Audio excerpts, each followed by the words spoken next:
Hey everyone, this is Brad Hughes, School Principal and Chief Encouragement Officer from Ontario, Canada. And I've got some good news for you. You found the Good News, Brad News podcast, amplifying stories of heart-led educators moving from positive intention to action. Great people like you, improving kids' lives through service, connection, and finding the fun. So glad you're here. Let's get started.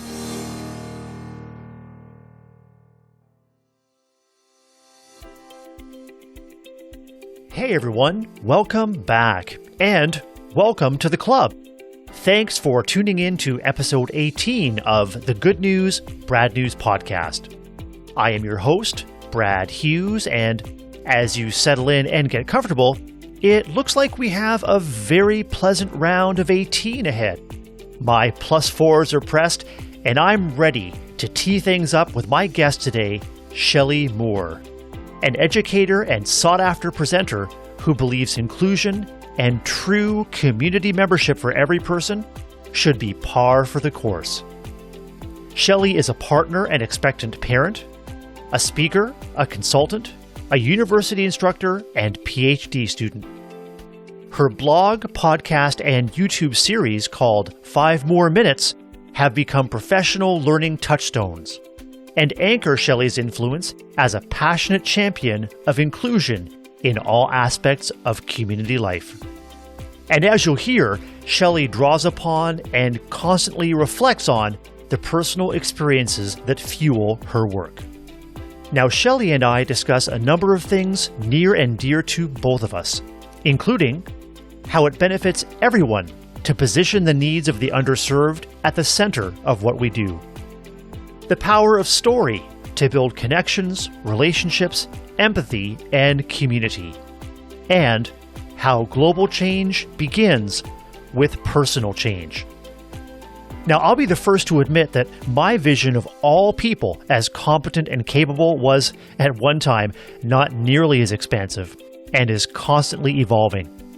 As much as those in our care grow and change through our interactions and influence, there is no doubt that we also grow and change in our interactions with them. There's tremendous potential for personal growth and deep connections if we take a mindset that is open to radical acceptance of others and their experiences. Over time, I've become even more attuned to whether or not I communicate positively and optimistically about other people's experiences. Do I position other people as problems to be endured or to solve? Or do I assume that problems are something we all share and experience? Do I expect others to pick themselves up and figure things out? Or do I get curious about helping change systems they need to be able to navigate more easily and successfully? Am I a fixer or a rescuer? Or am I a companion and a facilitator of others becoming who they are meant to be? For Shelley, assuming capacity is only the beginning. In order to provide true community inclusion, we have to assume potential. That's right. The potential is already there. We need to ask ourselves, what's standing in the way of that potential to be realized and understood?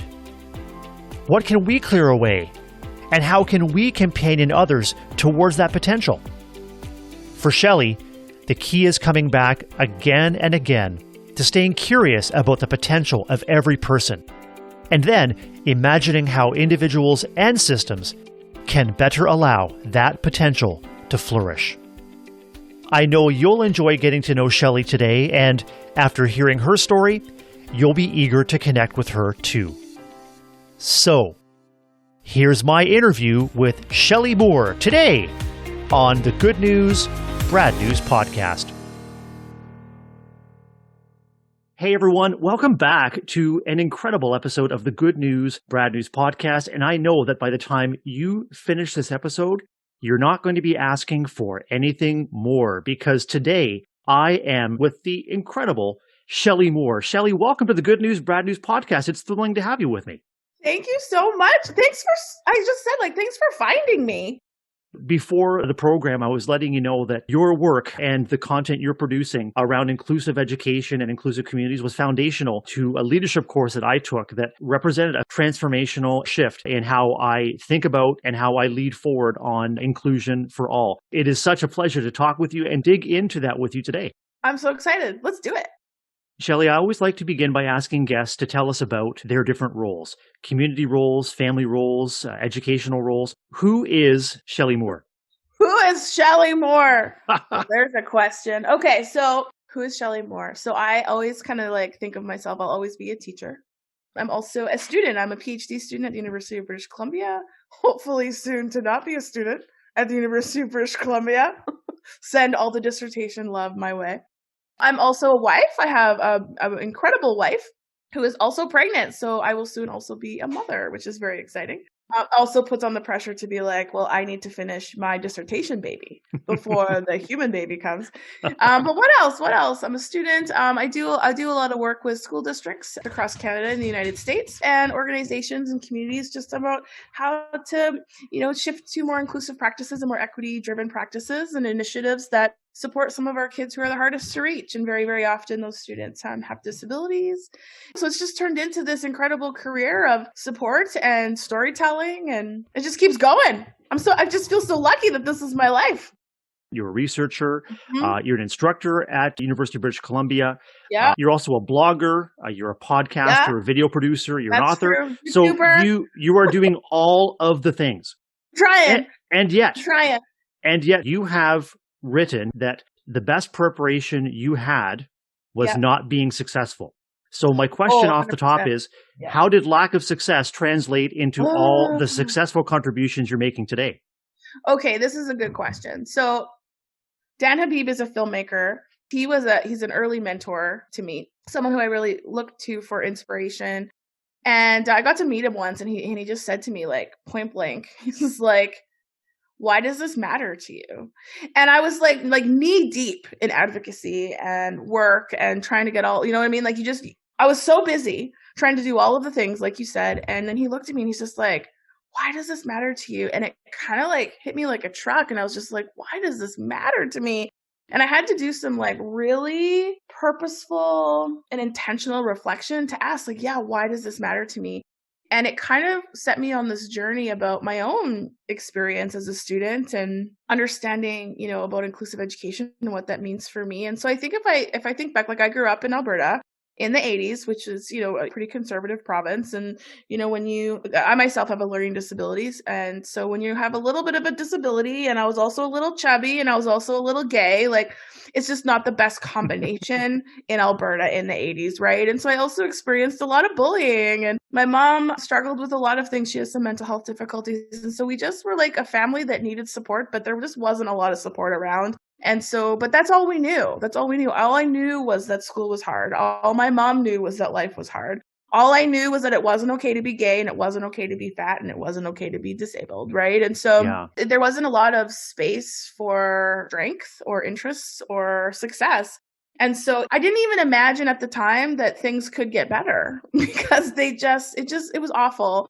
And I remember the first kind of early success I had was with sports, right? So I was an athlete, and I went to a high school that was very sports driven, and I had some success there. And so all of a sudden the other things didn't really matter so much because you have success. And so that was kind of the first little inch of, okay, so maybe our kids need to feel some success. Maybe we need to be more strength based. But of course, at the time, I don't know those things. And the only reason why I went to university was because of sports. I mean, I barely got in, but then I was reflecting on, what do I want to be? Why am I in university? What do I want to be? Because I had no intention of going to university at all.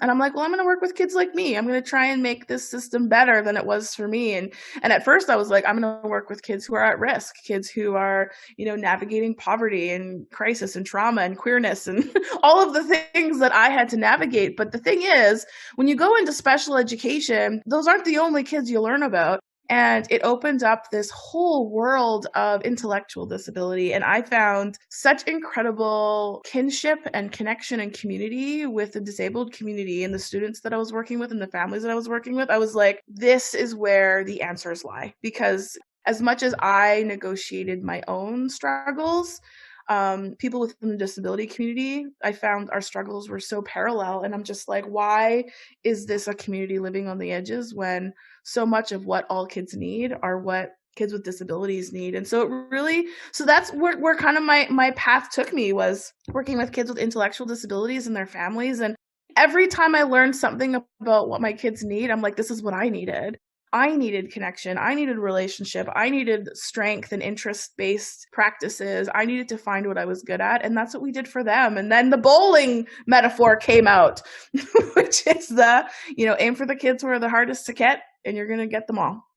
I realized how I learn is through metaphor, through visuals, and through telling stories. And that was the beginning of 5 More Minutes. And everyone says, like, how do you come up with these metaphors? How do you come up with these stories? And I'm like, that's how I learn. Like, for me to understand difficult concepts and complex ideas is by connecting it to something. What first started with a way for me to understand the world has turned into helping others. And isn't that just what teaching and learning is? And now that it's become accessible to so many people, like the conversations I get to have with people about ideas in accessible ways, it's also opening up the conversation to people other than researchers and others not jargon filled, and with like yourself, like having conversations about how the work it can be so much more accessible through story, because that's what I needed. And so because of that, like my understanding of these concepts continued to evolve over time. And what I thought about inclusion 5 years ago is completely different than what I think about it now, right? But that YouTube video and podcast is a way to kind of capture that learning over time and just share that it's okay to continue learning and to rethink things and relearn things. And like, isn't that exactly what we're trying to teach kids to do? Right? Exactly. And story and language is community. We think about the thread through history of story from one generation to the next. And story is a way of bringing forward essential truths to a wide audience, and then allowing the audience to incorporate the story and then to carry the story forward in a way that grows a community. And in a really accessible way. Like for so long, like I always found that school was really inaccessible to me. I remember like reading and just being like, I don't get it. I'm not smart. As opposed to like, it's not that I don't understand these ideas. Like there's just so many more ways to understand than just the one way that we were expected to learn. I want to ask you about your most recent podcast, 5 More Minutes. One of your guests is Joanne Picard, second-year university student at University of Alberta.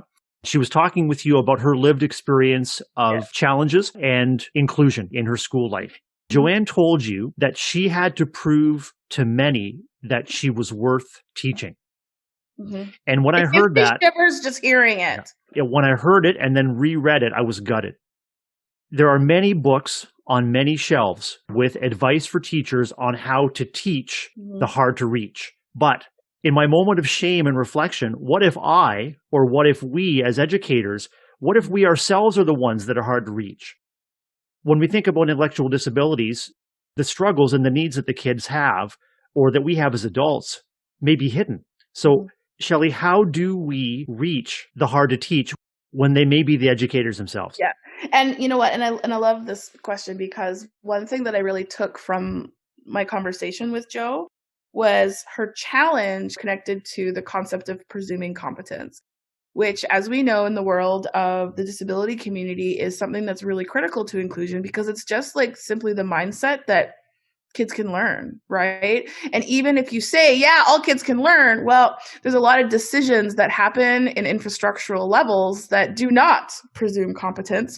And so Jo, what she talked about was how people didn't presume competence in her, but then she started to challenge the notion of presuming competence to something called presuming potential, which is something I hadn't heard of before. And so what she said was, you can presume competence in people, but the actual just belief itself is not enough for inclusion.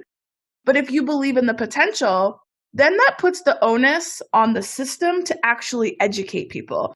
Instead of situating the actual person with the disability, puts the onus on them to change. And so, thinking of that from a student perspective, like Jo, right? Jo was a student who experienced incredible discrimination because people didn't presume competence, but they also didn't presume potential. Like even when they said, okay, yeah, we believe you can learn, they still never taught her. Right. And so, we can presume and believe that teachers can be inclusive all we want, but if we don't actually teach them how to do it, in situations where our classrooms are becoming more diverse and including more students with disabilities, which is fantastic, just saying to a teacher, we believe you can do it, opening the doors and dumping the kids in, well, that's actually not going to create the change. This is about how do we create spaces, believe in the potential for people to learn, whether they're adults or kids, and say, okay, now let's create the conditions for people to learn by actually teaching them in ways so that their practice and their learning changes over time. That was a huge learning for me because presuming competence puts the onus on the person, not the system. It takes a minute to step back and just be like, where's the responsibility here for change? Is it the person who's experiencing the oppression and marginalization? Or is it the responsibility of the system to be responsible to the person? That was a big moment for me to realize. So I'm glad you brought that up. Sounds like there's a need for another transformational shift within ourselves as educators and community members to presume our own potential, to reveal the potential in those around us. I'd like to get your feedback on my sense of educators becoming companions. And so we're positioning ourselves side by side with a wide number of kids and adults and community members. And our role is to make it possible through a wide range of supports to reveal the potential. If we're talking about kids with autism, kids with developmental challenges, or even their families, or even adults in our lives, what's your sense of our potential as companions to reveal the awesome within others? I think that there are teachers out there who have been doing this work on the edges forever, right? So then the question is, how do we provide the space, for companions and families and educators and support staff and all the people, how do we create space for people to be vulnerable? How do we create space for people to feel safe to take risks? How do we create an infrastructure where this is easier? I think that if we're going to really, really want this shift to happen, it's, being open to change, being open to unlearning. It's being open. And how we do that is by creating safe spaces, by building relationships, by understanding that there's always a message under the challenging behavior that's being displayed, whether it's by kids or adults. And the metaphor that I love, my favorite metaphor right now, is if a flower isn't growing in the garden, we've been trained in education to pull them out. To take them out, they're ruining the garden, as opposed to being like, well, why isn't the flower blooming? We got to check the soil, right? So whether that flower is a kid, a family member, a support staff, a teacher, an administrator, whatever the role is, if there's someone is not being successful, let's look at the soil. Let's look at the sunlight they're getting. Let's look at the water we're getting, right? And that to me is how this is going to shift. Dr. Ross Green would say, kids will do well if they can. If they can. Colleagues will do well if they can. Family members will do if they can. Dr. Stuart Schenker challenges us to dig deeper on surface behavior. Stop interpreting misbehavior as willful, demonstrative, oppositional. Behind behavior is stress. Reduce the stress upstream. You're making a difference so that the kid's potential can be realized. Dr. Schenker, in his latest book, his hypothesis is that not only is self-reg helpful to grow the potential of a kid or a classroom or a school, but these approaches are foundational in creating a better community and a just society. Couldn't inclusion and deep community have the same potential, not just to change the life of a kid or the spirit of a classroom or the work of a school, but couldn't inclusion and a deep passion for community, couldn't that change society? Oh, absolutely. Yeah. Because of course behavior is communication. Of course there's stressors around. The part that gets misunderstood in terms of all of the difficulties with challenging behavior and stressors, it's still embedded within a system of compliance, right? The education system and society is a system of compliance. And as long as you're in a system of compliance, the self-regulation that we're actually encouraging in kids is almost counterintuitive. Yes, we need to remove the stressors, but the stressor sometimes is the system, not the kid. And so yes, remove the stressors, but at the same time, so for kids with intellectual disabilities, this is a huge misunderstanding because very, very often, if students with intellectual disabilities have a hard time communicating in the same way that the person who is asking them to comply. And so absolutely, let's talk about stressors. But at some point in time, we need to take a step back and just be like, okay, but is the actual system itself the stressor? The work is so important for, yes, school and society. The actual dysregulation, I don't think is the problem. Mm-hmm. Is the onus on the person to change? Or is the onus on the responsibility of the system? to be a little bit more accepting. And that's where I think the inclusion conversation comes in. I think being aware of how we can challenge and influence systems is crucial to growing education systems, to growing more respectful, more inclusive districts and communities. We as educators and we as community members have to not only seek opportunities to challenge systems, but just as you said about better teaching and better learning, we have to be taught, we have to be shown how we can shake things up. I think that's the key, Brad, is just that this isn't about finding strategies to help kids conform to us. This is about strategies to help us respond to diversity in ways that, you know what, learning can look different to different kids. And understanding that inclusion doesn't mean that everyone needs to be the same, but there's still so much responsibility put on the students to change. It's very complex, Brad. One of the reasons I'm so grateful, Shelley Moore, for you and for the learning you bring to us is that when we talk about complex, immense system change, you help us remember that it boils down to even a small change in ourselves first. And when we talk about knowing what needs to be done, but not knowing where to begin, you provide that start. Oh, that's nice. Brad, thank you. I'm glad that the content is useful. I know that it can be provoking. And just like you can see from this conversation, right? Like it opens up conversations. But I think if anything I'm learning right now is that it's okay to have the conversations and it's okay that they're hard and it's okay that we're just like, yeah, but what about this? And it's okay that we're critical. And so I absolutely invite you to engage in more conversations with me. How would you like people to stay in touch with you? You can find me anywhere. Twitter, Facebook, Instagram, YouTube. I'm very easy to find, very easy to find. There's also a Republican senator named Shelley Moore. I'm not her. That's very clear.